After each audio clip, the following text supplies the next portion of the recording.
Just when the children begin to feel safe, the past catches up with them. Secrets hidden in letters, painful truths about their father, and choices that could separate them forever begin to unfold. As war tightens its grip and the final journey draws near, they must decide what home really means, and who they are willing to lose to find it. The hardest goodbyes are still ahead, and the end of their journey will change them forever. Mara didn't speak on the walk home. She held the folded rail map inside her coat, fingers pressed against it as if it might vanish if she let go. Every step along the muddy road felt heavier than the last, not because she was tired, but because the future had suddenly become real. Before the letter, before the station, hope had been something distant. Something soft and imaginary. Now it had shape. Direction. A path east. And that made it terrifying. Leo kept glancing at her as they walked, as if afraid she might disappear the moment he blinked. Mr. Alden walked ahead, his shoulders stiff, his silence thoughtful. When they reached the house, Mrs. Alden opened the door before they even knocked. "Well?" she asked. Mara hesitated. She hadn't planned what to say. "Not yet." Mr. Alden answered first. "We learned enough to know her father may still be alive." Mrs. Alden's hand flew to her chest. "Oh, Mara." "But," he continued gently, "we also learned that finding him won't be simple." Mara stepped inside, feeling the warmth of the house wrap around her like a blanket she didn't deserve to keep. "I need to think," she murmured. Mrs. Alden nodded and let her pass. Mara climbed the stairs slowly, entered the small room she shared with Leo, and closed the door behind her. For a long moment she simply stood there, listening to the quiet. Then she pulled the map out. She spread it across the bed. The penciled circle stared up at her. A single point in the middle of branching rails and unnamed towns. A place that didn't belong to their life here. A place that might hold their father. Or swallow them whole. The floor creaked behind her. Leo had slipped in. "Is that it?" he whispered. Mara nodded. He leaned closer, eyes wide. "So, we just go there?" The simplicity of the question made her throat tighten. "It's not that easy. But we have a map now." "Yes," she said softly. "And that means if we go, we don't come back the same." Leo frowned. "We already didn't come back the same." Mara closed her eyes briefly. He was right. War had already taken that choice from them. Downstairs, voices murmured, the Alden speaking in low tones. Plates clinked softly. The smell of soup drifted up the stairs. Normal sounds. Safe sounds. Mara looked back at the map. If she told them everything, they would try to stop her. Not because they didn't care. Because they cared too much. "We can't just leave tonight," she whispered, thinking aloud. "We need supplies. Information. A way to travel without questions." Leo nodded solemnly, as if this were an adventure and not a risk. "We could take the early train," he suggested. "The one that stops before dawn." Mara almost smiled. "You've been listening more than I realized." "I always listen," he said quietly. "I just don't always talk." She folded the map carefully. "Then listen now," she said. "We don't tell anyone yet. Not until we know how to do this safely." Leo hesitated. "Not even Mrs. Alden?" Mara's heart twisted. "I don't want to lie to her," she admitted. "But if she knows, she'll try to protect us." "Is that bad?" "Not bad," Mara said softly. "Just, not what we need." They fell silent. Outside, the wind rattled the loose gutter. A branch scraped the roof in slow, dragging motions. The sky beyond the window had darkened into evening without her noticing. Time was already moving faster. "Mara," Leo whispered, "what if we're wrong? What if he isn't there?" She swallowed. "Then we'll know we tried." And if he is? She met his eyes. Then we bring him home. A sudden knock at the door made them both jump. Mara? Mrs. Alden's voice called gently. Supper's ready, dear. Mara slid the map beneath her pillow. Coming, she answered. They went downstairs together. The table was set with simple food, bread, soup, and a small candle flickering between them. The Aldens tried to keep conversation light. But Mara could feel the unspoken worry hanging in the room. After a while, Mr. Alden said quietly, you know, if there's something more you learn today, you don't have to carry it alone. Mara stared at her bowl. She almost told him. Almost. But the image of the circled rail line rose in her mind. The stranger's warning. The sense that once the truth was spoken aloud, it would belong to everyone, not just her. I know, she said softly. Thank you. It wasn't a lie. Just not the whole truth. That night, sleep didn't come easily. Mara lay awake listening to the house breathe, the distant creak of wood, the soft ticking of the clock downstairs, the faint rustle of wind against the walls. Beside her, Leo slept curled tightly, one hand gripping the edge of her blanket. She slipped the map out again and studied it in the dim light. East. A direction that meant factories, camps, checkpoints, danger. But also answers. Her chest tightened with a feeling she couldn't name, fear, yes. But also something stronger.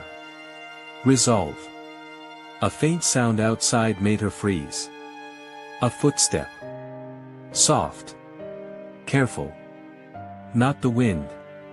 Mara slid quietly out of bed and moved to the window.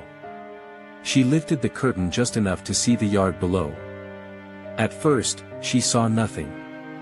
Then, near the gate, a shadow shifted. Someone was standing there. Watching the house. Mara's breath caught. The figure didn't move closer. Didn't call out. Just stood there, still as a post, face hidden by darkness. Waiting. After what felt like forever, the shadow finally turned and walked away into the night. Mara remained at the window long after it vanished. Because deep down, she knew one thing for certain now. They weren't the only ones searching. And whatever lay at the end of that rail line, someone else wanted them to stay far away from it. Mara started preparing the next morning. Not openly. Not in ways anyone could easily see. But in the small, quiet decisions that slowly turned thoughts into actions. She began by noticing what they would need. Food that wouldn't spoil quickly. Warm clothes that could survive rain. Something to carry water in. Matches. A small knife. Things she had never imagined herself planning for before the war. Now it felt natural. Necessary. She waited until Mrs. Alden sent her to the pantry for flour before slipping 2 extra pieces of bread into her pocket. She told herself it wasn't stealing, it was borrowing from a future where they would bring Mara's father home and repay every kindness twice over. Still, guilt pricked at her chest. At the well, she filled their bottle twice instead of once. When Mrs. Alden asked why, Mara smiled and said she had been thirsty. It wasn't a lie. She just hadn't said who the water was really for. Leo followed her lead without needing much explanation. He gathered string from the shed, tucked it into his sleeve, and later produced it proudly in their room. For tying things, he said. Mara nodded. Good thinking. They spoke little of the journey aloud, but it hovered between them constantly, like a third presence in the room. By afternoon, Mara had packed what she could inside the small cloth satchel Mrs. Alden had once given her for schoolbooks. It looked harmless enough, the kind of bag no one would suspect held plans instead of notebooks. She placed the map at the bottom. Then the bread. Then the bottle. Then she hesitated. Her fingers hovered over the small wooden horse her father had carved years ago. It sat on the windowsill, worn smooth by time and travel. Taking it felt childish. Leaving it felt worse. In the end, she slipped it gently into the bag. Some things weren't weight. Some things were strength. A soft knock at the door startled her. "Mara?" Mr. Alden's voice came through.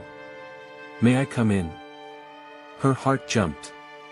She shoved the satchel beneath the bed. "Yes." He entered slowly, as if not wanting to disturb something fragile. "I was heading to town," he said. "Thought I'd see if you needed anything." Mara forced herself to meet his eyes. "No, thank you." He nodded, but didn't leave. Instead, he glanced around the room, not searching, exactly, but noticing. The way adults do when they sense something shifting but can't yet name it. "You've been quiet today," he said gently. "Just thinking. About your father?" She nodded. He rested a hand on the back of the chair. "Hope can be a powerful thing," he said softly. "But it can also make us feel like we have to act before we're ready." Mara's throat tightened. "I don't feel unready," she whispered. Mr. Alden studied her for a long moment. Then he sighed. "You remind me of someone I knew once," he said. "Someone who believed that if they just walked far enough, they could outrun the world's dangers. What happened to them? They learned the world moves faster than we expect." The words weren't harsh. They were tired. Kind. And they made Mara's chest ache with the weight of what she wasn't telling him. "If you ever feel like you're carrying something alone," he added quietly, "you don't have to." She nodded. Again, it wasn't a lie. Just not the whole truth. After he left, Mara sat on the bed for a long time, staring at the door. It would be easier to stay. To keep eating at the warm table, sleeping under a safe roof, pretending the map under her pillow didn't exist. But somewhere east, her father might be waiting, and staying suddenly felt like its own kind of leaving. That evening, clouds gathered again, thick and low. The air smelled of another coming, the way the river had risen after last week's rain. Normal talk. Safe talk. Mara listened carefully, trying to memorize it all. The way Mrs. Alden laughed softly when Mr. Alden pretended not to know how to fix the fence.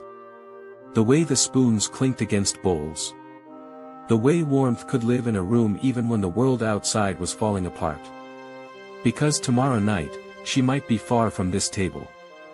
The thought hit her so suddenly she nearly dropped her spoon. "Are you all right, dear?" Mrs. Alden asked. "Yes," Mara said quickly. "Just tired." Later, when the house had gone quiet and the candles burned low, Mara slipped out of bed again. This time she didn't go to the window. She went to the door. She crept downstairs slowly, each step careful to avoid the boards she knew would creak. At the kitchen table, she paused. She hadn't planned this part.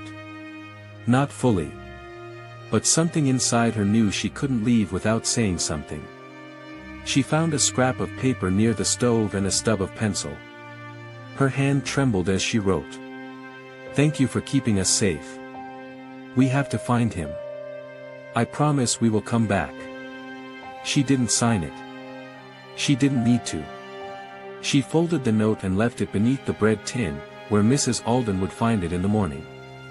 For a long moment, Mara just stood there, staring at the quiet room. Then she whispered, "I'm sorry." Not because she regretted the decision, but because she knew it would hurt them. Outside, the wind had picked up again, rattling the shutters in uneven bursts. The storm was coming fast now. Mara returned upstairs and sat beside Leo, gently shaking his shoulder. "It's time," she whispered.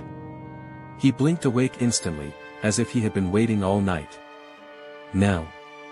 She nodded. Before dawn. They dressed quickly, silently. Mara pulled the satchel from beneath the bed and slung it across her shoulder. Leo tucked the string into his pocket and grabbed his small coat. At the door, Mara paused once more. The house felt different at night. Quieter. Almost as if it knew they were leaving.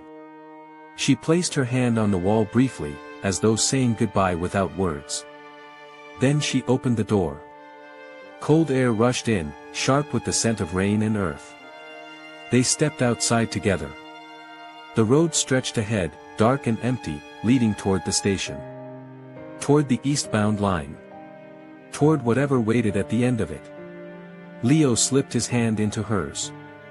"Do you think he knows we're coming?" he whispered. Mara squeezed his fingers. "I think," she said softly, "he's been waiting longer than we know." And with that, they began to walk into the storm. The station looked different before dawn. Smaller. Quieter. As if the world hadn't fully woken yet and the rules hadn't decided whether they applied. Mara and Leo stood near the far end of the platform, their breaths pale in the cold air. The storm had passed in the night, leaving behind wet tracks that gleamed faintly under the weak station lamps. For a moment, Mara wondered if the train would come at all. Then, somewhere in the distance, a low metallic rumble broke the silence. Leo tightened his grip on her hand. "That's it, isn't it?" Mara nodded, though her heart was racing so fast it felt like it might answer for her. The sound grew louder. Wheels against rails. Iron against iron. A long, tired whistle echoed through the gray morning. The train emerged slowly from the mist, not grand, not polished, just a line of dark carriages streaked with dirt and rain, moving like it carried more weight than passengers. It stopped with a heavy sigh. No announcements. No guards calling destinations. Just doors opening with dull clanks, as if this train didn't care who boarded it. Mara swallowed. "This is the one," she whispered. They climbed aboard. Inside, the carriage smelled of damp coats and coal smoke. Wooden benches lined the walls, worn smooth by years of travelers who probably never expected their journeys to matter. Only a handful of people sat scattered through the compartment. A woman clutching a bundle wrapped in cloth. An old man staring blankly at the floor. A boy not much older than Leo, asleep against the window. And at the far end, a man in a long coat reading a newspaper he never turned the page of. Mara chose a seat near the middle. Close enough to watch the door, far enough not to draw attention. The train jerked suddenly. Then it began to move. Leo exhaled slowly. "We're really doing this." Mara nodded, though her chest felt tight. Outside, the town slid away. Fields blurred into streaks of brown and gray. Smoke from distant chimneys faded into the pale sky. They were leaving the only safe place they had known in months. And heading toward the unknown. For a long time, neither of them spoke. The rhythm of the train filled the silence, steady, relentless, like a heartbeat that wouldn't slow down. Finally, Leo whispered, "What if we don't know when to get off?" Mara pulled the folded map from her satchel and spread it carefully across her lap. "We watch the stops," she said. "We listen to the names. We count the hours. And if they don't announce the stops, then we watch the tracks," she replied. "And trust we'll know." It wasn't much of a plan. But it was the only one they had. A shadow fell across them. Mara looked up. The man with the newspaper had moved closer. He stood in the aisle now, looking down at them with an unreadable expression. "You're traveling alone?" he asked. His voice wasn't unkind. But it wasn't friendly either. Mara straightened. "We're meeting family." The man's gaze lingered on the satchel in her lap. "Far from home for such a meeting." "We won't be for long," she replied. He studied her for a moment, then nodded once and moved on, taking a seat 2 rows behind them. Leo leaned closer. "Do you think he believed you?" "I think," Mara whispered, "he believed enough not to ask more." The train rattled on. Hours passed in slow, uneven stretches. At each small station, the train paused just long enough for a door to open, a passenger to step off, another to step on. No one checked tickets. No one asked questions. It felt less like a journey and more like drifting through places that didn't expect to be remembered. By midday, the sky had turned the dull color of old paper. Factories began appearing beyond the fields, tall smokestacks, skeletal buildings, long fences that stretched farther than seemed necessary. Mara's stomach tightened. "This is it," she murmured. "We're getting close." Leo pressed his face to the window. "It looks sad." It did. Even the air seemed heavier here. The train slowed again. This time, it stopped beside a platform barely larger than a sidewalk. No sign. No name painted anywhere. Just a stretch of cracked concrete and a single guardhouse with a broken window. A few passengers stood. The man with the newspaper among them. He paused beside Mara's seat. "This is where I get off," he said quietly. "If you're looking for the industrial camps, this is as near as you'll get without permission." Mara's breath caught. "How did you?" He gave a small shrug. "Children don't ride east without a reason." He hesitated, then added softly, "If you're searching for someone, be careful who you tell. Not everyone wants the lost to be found." Then he stepped off the train. The doors clanked shut behind him. The train began to move again. Leo turned to her, eyes wide. "Should we have gotten off?" Mara looked out the window, watching the nameless platform slide away. Beyond it, in the distance, she saw them. Rows of long buildings. Tall fences. And watchtowers standing like silent warnings against the sky. Her chest tightened. "No," she whispered. "Not yet." The train continued east. But now Mara understood something she hadn't before. Finding her father wouldn't be a single moment. It would be a path. And every mile forward meant stepping deeper into a world that didn't want witnesses. She folded the map slowly and slipped it back into her satchel. "We get off at the next stop," she said quietly. Leo nodded, gripping her hand again. Outside, the factories loomed closer. And somewhere beyond them was the truth they had come to find. The train slowed with a tired groan, as if even it didn't want to stop there. Mara felt it before she saw it, that sense of entering somewhere forgotten. The air outside the window looked heavier, tinted by smoke and dust. When the train finally halted, the platform revealed itself slowly through the mist. It wasn't really a station. Just a strip of cracked concrete beside rusted rails, with a leaning sign so faded its letters were almost gone. A wire fence ran along the edge of the platform, separating the tracks from a dirt road beyond.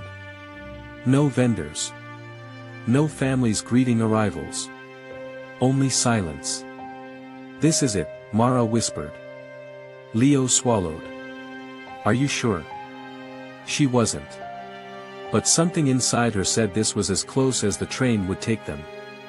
They stepped down together. The train doors slammed shut behind them, and moments later it began to move again, carrying its noise and warmth away. The sound faded quickly, leaving the platform wrapped in a strange, hollow quiet. For the first time since they left home, Mara felt truly alone. A cold wind swept across the concrete, carrying the smell of oil and wet metal. "Where do we go now?" Leo asked softly. Mara pulled the map from her satchel, unfolding it carefully. The penciled circle marked this region, though no station name had ever been written here. Just a branching rail line and the faint outline of an industrial district. She pointed toward the dirt road beyond the fence. "That way." They followed the road for nearly 10 minutes before the buildings began to appear. Long warehouses first, their walls stained by smoke. Then taller structures, factories with broken windows, chimneys coughing gray clouds into the sky. The ground beneath their feet changed from dirt to packed gravel, crunching loudly with every step. Mara noticed something else too. No children. No market noise. No laughter drifting from open doors. Just workers moving quietly between buildings, heads lowered.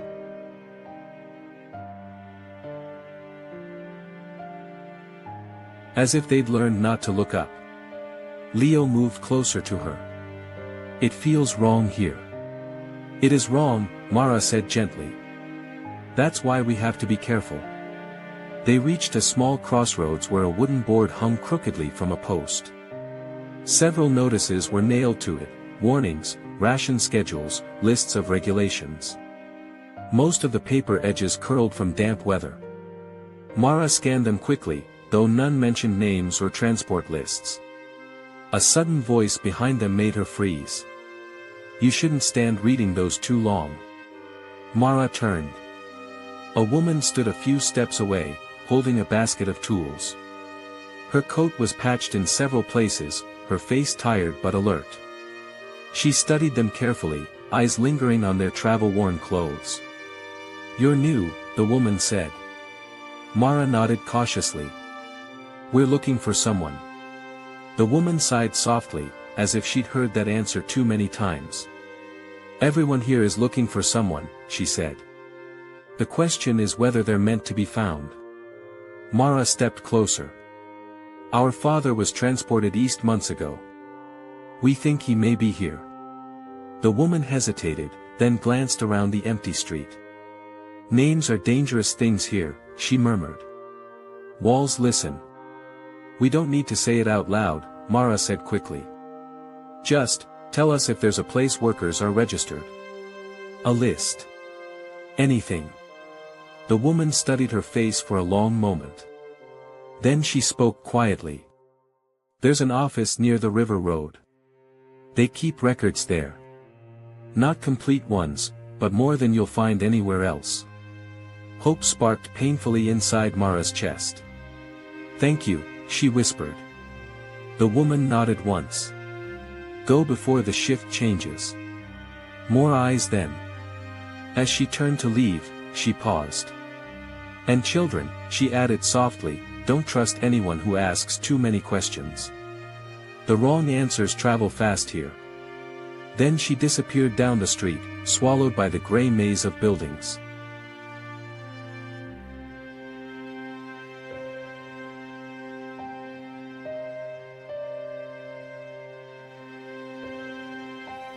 Leo exhaled slowly. She helped us. Yes, Mara said. But she was also warning us. They continued toward the river road. As they walked, the town seemed to close in around them. Fences grew taller. Signs more frequent. Even the sky felt lower, as if pressed down by the endless smoke. Eventually, the factories thinned and the ground sloped slightly downward. That's when Mara saw the river. It cut through the town like a scar, wide, slow, and dark beneath the cloudy sky. A narrow bridge crossed it, and beside the bridge stood a squat brick building with a metal door and a single window. This must be it, she whispered. They approached carefully. A faded sign above the door read, Worker Registry. Mara's pulse hammered. This is where we find him, Leo murmured. She hoped he was right. Mara pushed the door open. Inside, the air smelled of dust and ink. Shelves lined the walls, stacked with ledgers and files. A single desk stood near the window, behind which an elderly man sat writing with a slow, deliberate hand.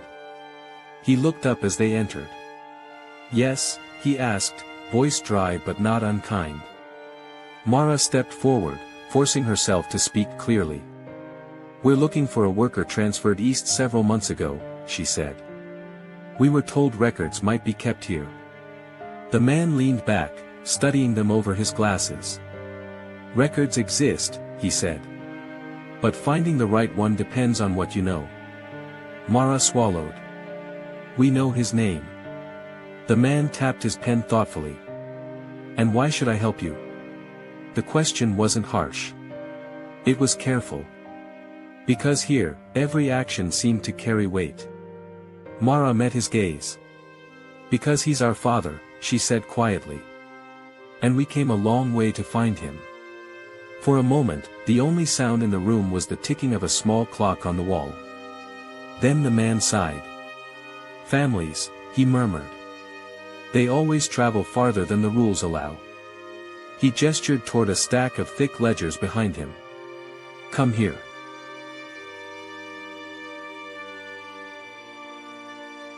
Mara's breath caught as she stepped closer. The man pulled one of the heavy books onto the desk and opened it slowly, flipping through pages filled with rows of names written in careful ink. Transfers from 6 months ago would be near the middle, he said. Mara leaned in, heart pounding so loudly she thought it might drown out the turning pages. Names blurred past her eyes. Dozens. Hundreds. Each one a story. A person. A life carried east. Then the man's finger stopped. He tapped the page once. Mara followed his gaze. There it was. Her father's name. Written clearly. Transferred to Sector C, River Industrial Camp. Alive at arrival. Mara's knees nearly gave out. Leo grabbed her sleeve. That's him, isn't it? She nodded, tears burning in her eyes. Yes, she whispered. Yes, it is. The man closed the ledger gently. Sector C is beyond the outer fence, he said quietly. Not a place visitors usually walk into. Mara wiped her eyes, determination replacing shock. Then we'll find a way, she said. Because for the first time since the war had taken him from them, they knew exactly where he was. Mara didn't remember leaving the registry office. One moment she was staring at her father's name on the page, and the next she and Leo were back outside, the heavy metal door shutting behind them with a dull echo. The river flowed past as if nothing had changed. But everything had. He's here, Leo whispered, almost afraid to believe it. Mara, he's really here. She nodded slowly, still trying to steady her breathing. Yes. Sector C.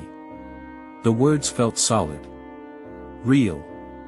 A destination, not just a hope. But the man's warning lingered in her mind. Not a place visitors usually walk into. Mara looked toward the far side of the river. Beyond the warehouses and smokestacks, she could see them now, tall fences stretching into the distance, topped with barbed wire that glinted faintly in the gray light. Watchtowers stood at intervals, dark shapes against the sky. That must be it, she murmured. Leo followed her gaze and swallowed. How do we get in? Mara didn't answer immediately. Because for the first time, finding her father felt possible. And that made the next step terrifying. They crossed the narrow bridge slowly, trying not to draw attention. Workers passed them occasionally, but no one stopped them.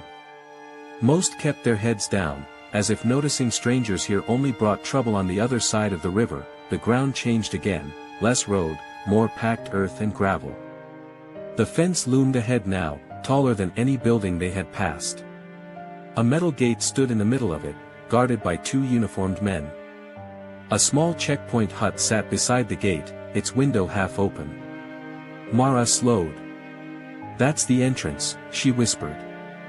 Leo's voice was barely audible. They won't just let us walk in. No, Mara agreed. They won't. They stopped near a stack of wooden crates, pretending to rest. From there, Mara watched the gate carefully. Workers approached in small groups, each presenting a paper or token to the guards before being allowed through.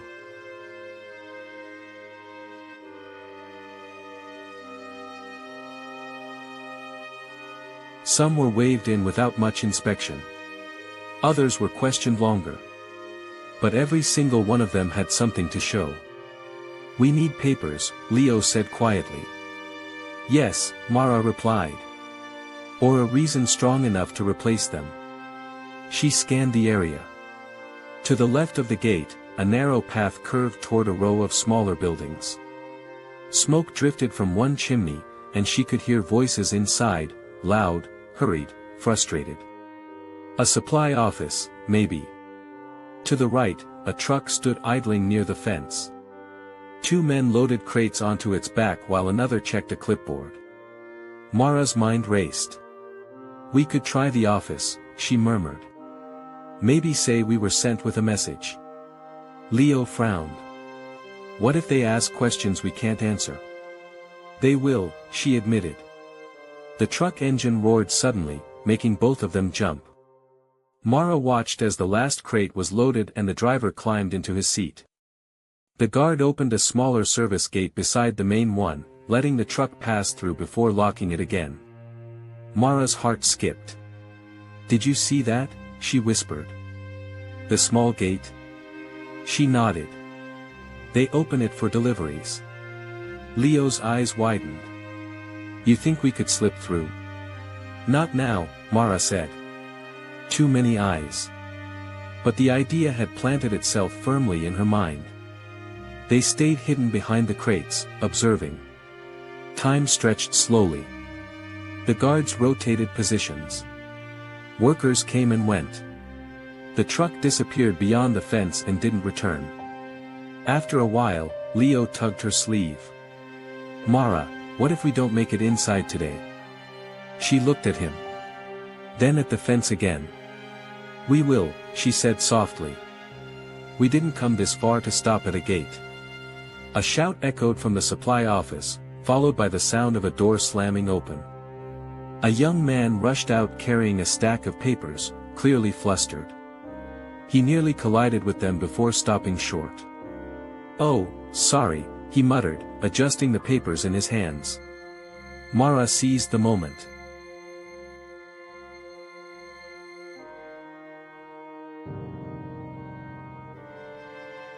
Is everything all right? She asked gently. The man sighed. Nothing's ever all right here. Shipment lists are wrong, deliveries late, guards impatient. He shook his head, clearly overwhelmed. You look like you could use help, Mara said carefully. He blinked at her. Help? With carrying those, she offered. Where do they need to go? The man hesitated. Then, perhaps too tired to question kindness, he nodded toward the gate. Registry copies for Sector C. I have to get them signed before the shift changes. Mara's pulse thundered. Sector C. I can take some, she said quickly. You'll get there faster. He studied her and Leo, two small figures in a place built for exhaustion. But desperation makes people trust unlikely solutions. Fine, he said, handing her half the stack. Just stay close. Guards don't like surprises. Mara took the papers carefully, trying to keep her hands from shaking. Leo fell into step beside her. They walked toward the gate together. Each step felt louder than the last. The guard straightened as they approached. Delivery for Sector C, the young man announced, holding up his papers. One guard nodded, glancing over the sheets briefly. The other unlocked the smaller service gate. Make it quick, he said. The gate creaked open. Mara's heart pounded so hard she thought she might faint. She stepped forward. Through the gate. Inside the fence. Leo followed. The metal door clanged shut behind them. For a moment, Mara couldn't breathe. They were in. Beyond the fence, the ground stretched into a maze of long barracks, smokestacks, and narrow paths between them. Workers moved in silent lines.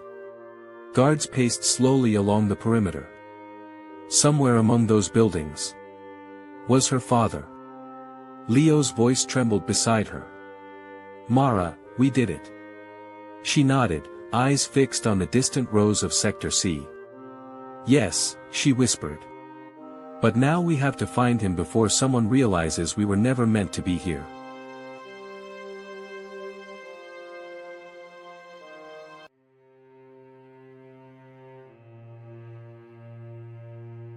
Inside the fence, the air felt different. Heavier. Not just from smoke or dust, but from the silence of people who had learned not to speak unless necessary.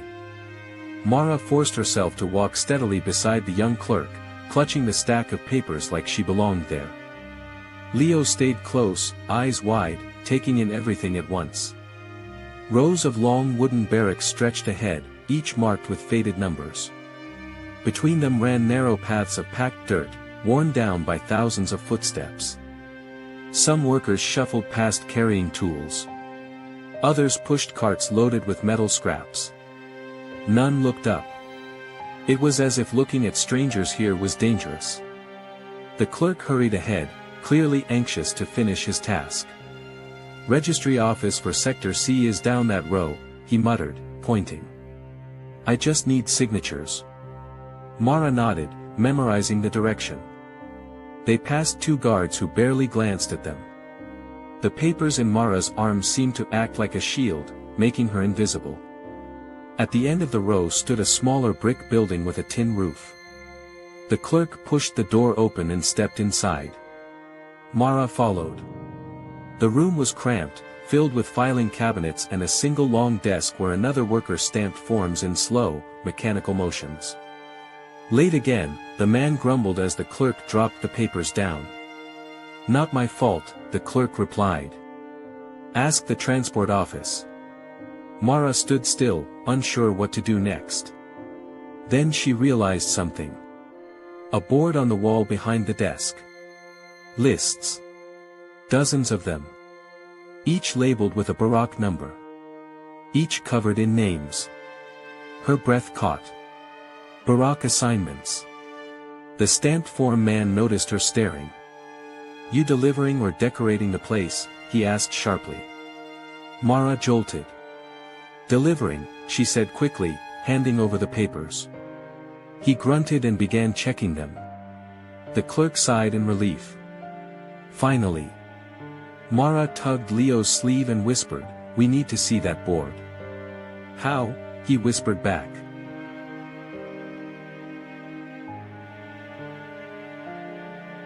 She thought fast.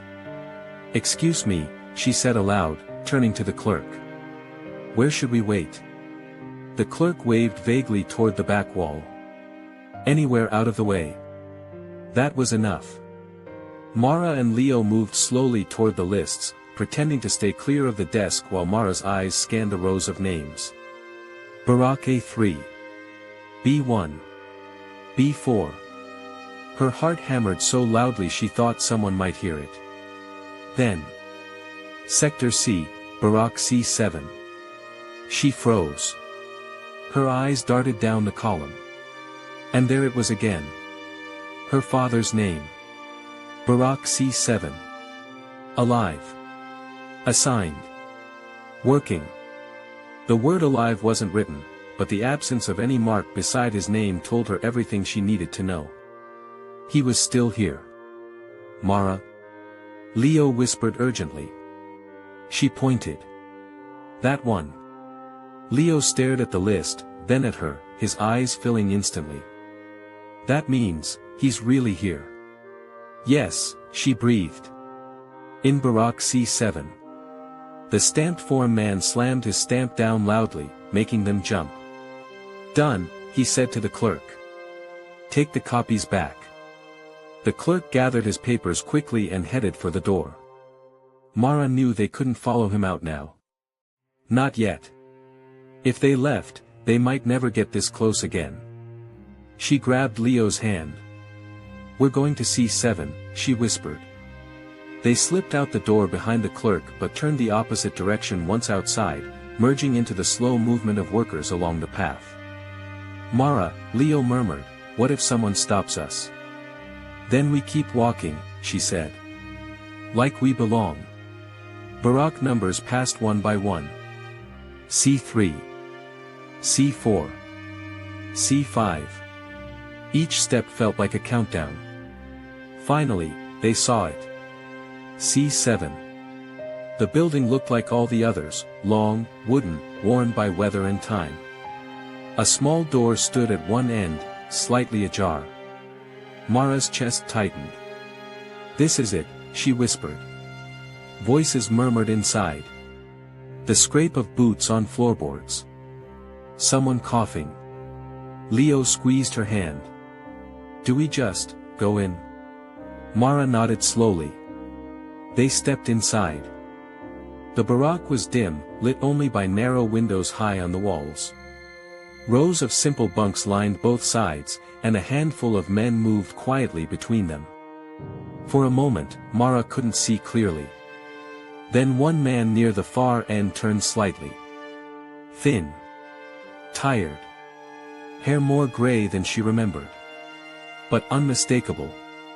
Her father. He didn't see her at first. He was lifting a small metal cup, moving slowly like every motion cost effort. Mara's breath left her in a broken whisper. Dad. The word barely made a sound. But something made him look up. His eyes scanned the room. Then stopped on her. For a long moment, he didn't move. As if his mind refused to believe what it saw. Mara, he said, voice hoarse. Tears blurred her vision. Yes, she whispered. Leo stepped forward too. We found you. The cup slipped from their father's hand and clattered to the floor. He crossed the distance in 2 unsteady steps and pulled them both into his arms, holding them as if afraid they would vanish. I thought, he murmured, voice breaking. I thought I'd never see you again. Mara buried her face in his shoulder, feeling the warmth of him, the reality of him, the proof that all the miles and risks had been worth it. We came for you, she whispered. For a moment, the world outside the barack didn't exist. There were no fences. No guards. No war. Just a family, finally together again. But then a sharp whistle sounded outside. Voices barked orders. Boots approached. Their father stiffened. You shouldn't be here, he said urgently. If they find you. The barack door slammed open. A guard stepped inside. And his eyes landed immediately on the 2 children who. The guard's boot struck the floor with a heavy finality. For a moment, no one moved. Mara felt her father's arm tighten around her and Leo, as if he could shield them simply by holding on. The guard's eyes narrowed. What is this? His voice was sharp, suspicious. Mara's heart pounded so loudly she thought it might give them away. She knew this was the moment everything could fall apart. They're with me, her father said quickly, stepping forward. His voice trembled but held firm. They came to deliver registry papers. The guard glanced at Mara's empty hands. Where are they, then? Mara swallowed hard. Think. Now. They were already signed, she said, forcing her voice not to shake. We were told to leave after. The guard studied her face, searching for cracks in the story. Leo squeezed her hand so tightly it almost hurt. Outside, the whistle blew again, longer this time. Urgent voices echoed across the yard.